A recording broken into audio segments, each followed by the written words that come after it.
In this video, we will be looking at non-ferromagnetic conductive plating over a ferromagnetic conductive base material. For this demonstration, we'll be using a carbon steel block, which is magnetic. And for the plating, we will be using thin sheets of copper nickel. So the first thing is to take my probe, which happens to be a 50 kilohertz conductivity probe operating at 50 kilohertz. I'm going to touch that probe down to my base material, carbon steel. And as you can see, I have my rotation set. So ferromagnetic materials vector up, which is normally what we consider to be the ferromagnetic realm on the impedance plane. So now I'm going to take one thin sheet of copper nickel, place on top the carbon steel base material, and touch my probe to it.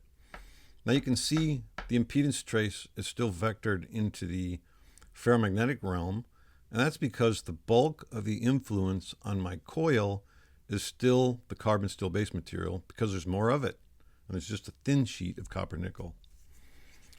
So now I'm going to grab another thin sheet of copper nickel, place on top, touch my probe, and you can see that my impedance trace is starting to come clockwise. Adding another sheet, and I'm just going to keep on adding thin sheets of copper nickel, and you're going to watch the impedance traces continue to follow a clockwise spiral rotation. Adding another sheet, and at some point the shims are going to become so thick, they're going to become infinitely thick as far as eddy currents are concerned. And hopefully we're getting pretty close because I'm running out of shims. It's still following the clockwise trajectory. Now we're getting close because there wasn't much difference between the last, but we're not quite there yet.